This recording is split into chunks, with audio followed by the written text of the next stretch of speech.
Look in the mirror. The person staring back at you? That's your problem. Not your boss. Not your partner. Not the economy. Not your past. You. And here's the punchline. That's the best news you'll hear all year. I know that sounds harsh, maybe even offensive. You might be thinking, who is this person telling me I'm the problem? But stay with me, because what I'm about to share with you will either transform your life or make you incredibly uncomfortable. Maybe both. See, we live in a culture of blame. It's always someone else's fault.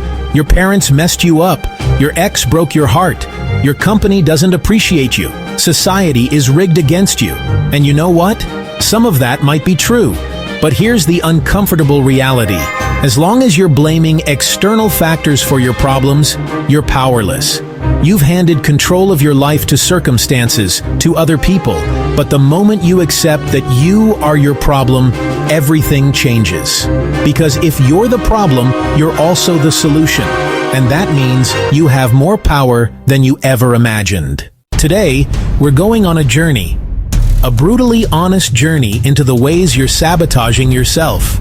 The lies you tell yourself. The patterns you keep repeating. And most importantly, how to break free. This won't be easy, but nothing worth doing ever is. Let's begin. Let me start with the hardest truth.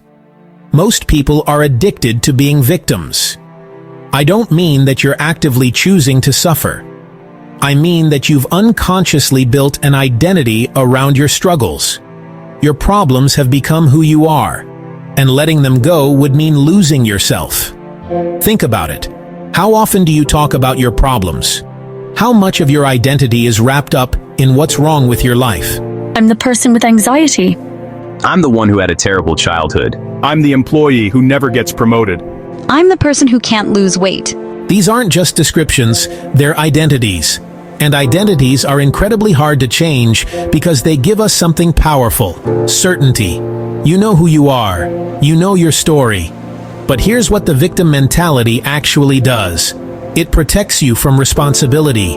If you're the victim, you don't have to change. You don't have to take risks. You don't have to face the terrifying possibility that maybe, just maybe, you could be more than you are. I lived this way for years. I blamed my childhood for my insecurities. I blamed my circumstances for my lack of success. I blamed other people for my unhappiness. And you know what? It felt good. It felt safe. Because if it wasn't my fault, I didn't have to do anything about it. Then someone asked me a question that changed everything. What if you're wrong? What if you're not a victim? What if you actually have the power to change all of this? I got angry, defensive. How dare they minimize my struggles? But later, alone, I asked myself, what if they're right? That question terrified me. Because if I wasn't a victim, if I actually had power, then I'd been wasting years of my life. I'd have no one to blame but myself. And that's when I realized the victim mentality isn't protecting you, it's imprisoning you. So let me ask you, what story are you telling yourself about why you can't succeed, why you can't be happy, why you can't change? Is it true, or is it just easier than taking responsibility? Here's the second way you're your own problem. You're comfortable being uncomfortable. Let me explain. You say you want change. You say you want a better job, a better relationship, a better life. But when the opportunity comes, you find a reason to stay exactly where you are. Why? Because your current misery is familiar, and the human brain prefers familiar pain over unfamiliar possibility.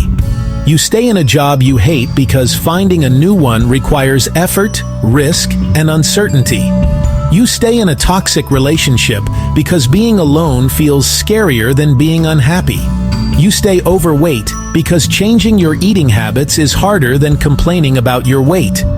You stay broke because building wealth requires discipline you're not ready to commit to. See, you're not stuck. You're choosing to stay. And I know that sounds harsh, but it's also empowering. Because if you're choosing to stay, you can choose to leave. I once coached a woman who complained about her job every single week. Every conversation was about how terrible her boss was, how undervalued she felt, how much she hated going to work. So I said, apply to 5 new jobs this week. You know what she said? I can't. What if I don't get them? What if the new job is worse? What if I lose my benefits? She had more reasons to stay miserable than to pursue happiness. Her comfort zone wasn't comfortable. It was just familiar.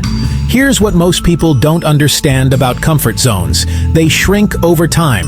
Every time you choose safety over growth, your world gets smaller. The things you're willing to try decrease. The risks you're willing to take diminish. Until one day you wake up and realize you're living a life you don't recognize. So answer honestly. What are you pretending you can't do that you actually just won't do? What dream are you saying is impossible when really it's just uncomfortable? What change are you avoiding because it's easier to complain than to commit? The beautiful thing about comfort zones is that they're expandable. Every time you do something that scares you, your capacity for courage grows. Every time you choose growth over safety, you become more capable.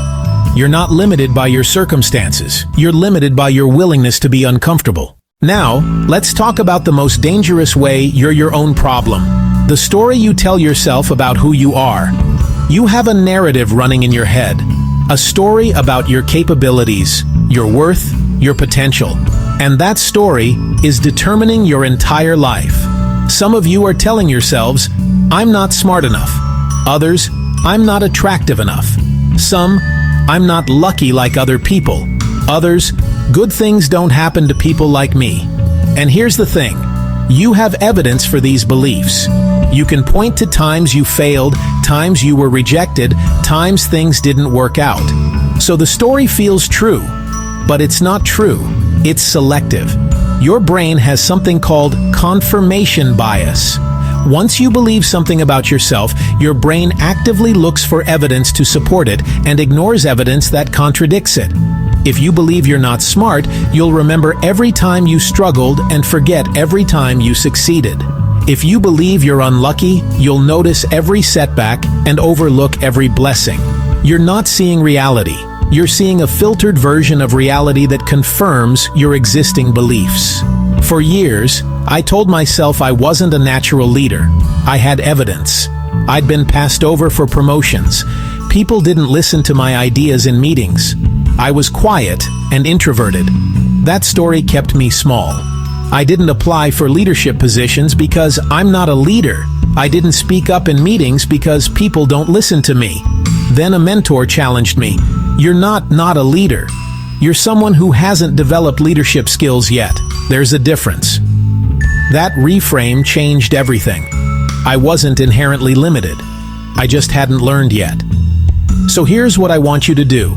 Identify the story you're telling yourself, the limiting belief that's running your life. Now ask, is this actually true? Or is this just a story I've repeated so many times I believe it? Then ask, what if the opposite were true?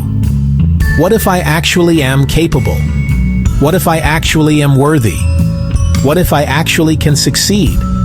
What would you do differently if you believed that? Here's the truth. You're not discovering who you are. You're deciding who you are. Every day, with every choice, you're authoring your own story. The question is, are you writing a story of limitation or possibility? Hey, let's pause for a second. If this video is hitting home, if you're feeling challenged in the best way possible, I need you to do something. Subscribe to this channel right now.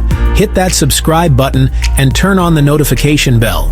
Because every single week, I create content designed to help you break through your limitations and become the person you're capable of being. This isn't just motivational fluff.